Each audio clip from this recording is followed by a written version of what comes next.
السلام علیکم کلاس 6 کیسے ہیں آپ لوگ؟ میں آپ کے مس رومانہ آپ سے بات کر رہی ہوں۔ بچوں یہ جو ہے آپ کا تیسرا میقات صوم کا پہلا چیپٹر ہے خوشی کے آنسو۔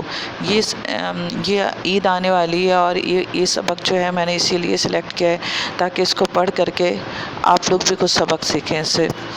تو چلے ہم اس سبق کا جو ہے کی بلند خوانی کرتے ہیں اور آپ بھی ساتھ میں بیٹھ کر میرے بلند خوانی کیجیے۔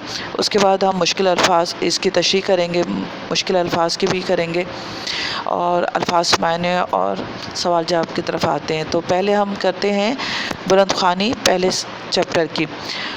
اس واقعے کو 6 سال گزر چکے ہیں، مگر جب بھی وہ زمانہ یاد کرتا ہوں تو کل کسی بات معلوم ہوتی ہے۔ مجھے اس گاؤں کے اسکول میں آئے 5 ماہ ہوئے تھے۔ میں چھٹی جماعت کو حساب پڑھاتا تھا۔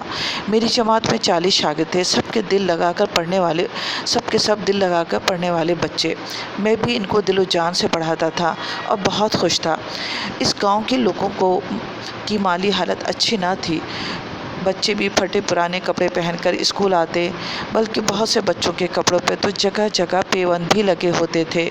میں بچوں کی حالت زار دیکھ کر دل ہی دل میں گھٹتا رہتا۔ اسکول کے نزدیک گلی کے نکڑ پہ ایک چھوٹی سی دکان تھی۔ بچے اس دکان سے کاپیاں، پینسلیں اور ربڑ وغیرہ خریدتے تھے۔ دکاندار کا کیا نام تھا مجھے نہیں معلوم، مگر بچے اسے بابا علی کہہ کر پکارتے تھے۔ اسکول کے بچوں کو تو خاص طور پہ سستے داموں میں چیزیں بیچتا تھا۔ اس کی آمدنی تو ظاہر زیادہ نہ تھی، مگر پھر بھی وہ کچھ نہ کچھ کما ہی لیتا تھا۔ عید کی چھٹیاں قریب تھیں، لیکن اس تنگ دستی اور غریبی کے ماحول میں عید کی خوشیاں ان بچوں سے کوسوں دور تھیں۔ ایک دن میں ہمیشہ کی طرح بابا علی کی دکان کے سامنے سے گزر رہا تھا کہ اس نے آواز دے کر مجھے اپنے پاس بلایا۔ سلام اور مزاج پرسی کے بعد مجھے ایک طرف لے گیا اور کہنے لگا، ماسٹر صاحب میری دکان اچھی چلتی تو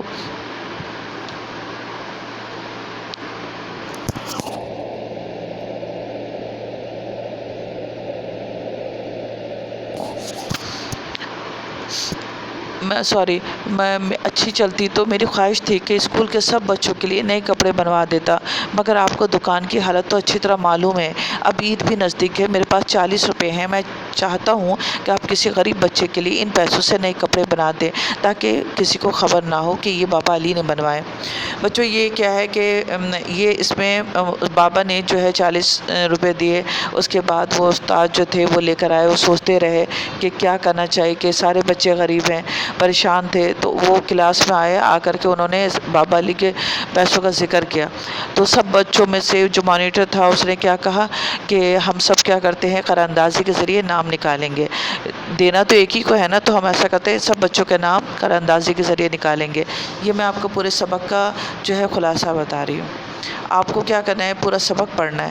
تو انہوں نے کیا کیا، سب بچوں نے پرچیاں بنائی، نام لکھا اور قرار اندازی نکالی۔ تو اس میں ایک بچہ جو سب سے غریب تھا، اس کا نام ناصر تھا، وہ نکلا۔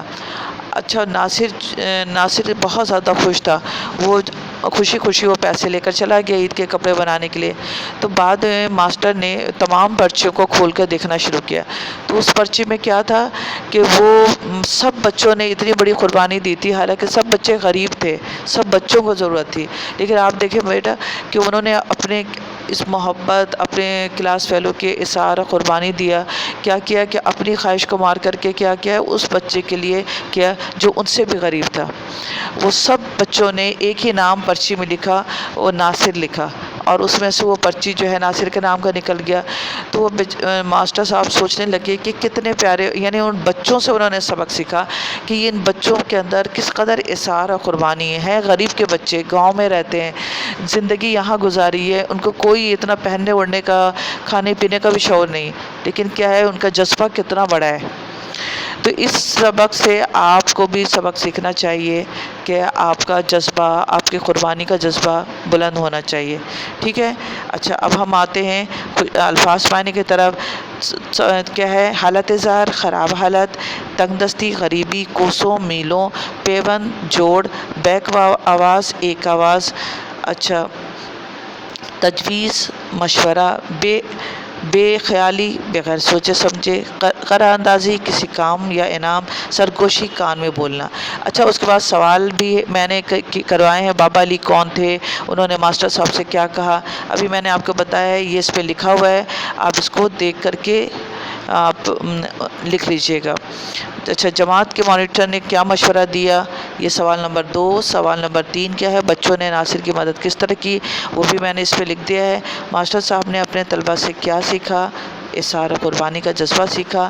کسی کی مدد کرنے کا بہترین طریقہ کون سا ہے، کسی کی مدد کرنے کا بہترین طریقہ کیا ہے کہ اسے خبر بھی نہ ہو اور اس کی مدد بھی ہو جائے، ٹھیک ہے نا۔ اچھا، گھر کا کام یہ ہے کہ آپ پہلے خوش خطی لکھیں گے، ٹائٹل پیج اچھا سا بنائیں گے، اس کے بعد کیا ہے، الفاظ معنی، اور اس کے بعد یہ سوال جواب جو میں نے ابھی کروائے ہیں وہ سب آپ کیجیے گا اپنی بک پہ، اور صفحہ نمبر آپ کا جو ہے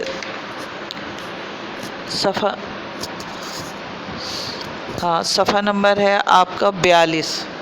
صفحہ نمبر 42 میں جو ہے درج ذیل فقرے کی وضاحت کیجیے، یہ والا نہیں بلکہ یہ ہے درست جواب کے گرد دائرہ بنائیے، یہ آپ کو کرنا ہے اپنی کاپی پہ، ٹھیک ہے۔ امید ہے کہ آپ کو سمجھ میں آ گیا ہوگا۔ اجازت دیجیے، اللہ حافظ، اپنا بہت خیال رکھیے گا۔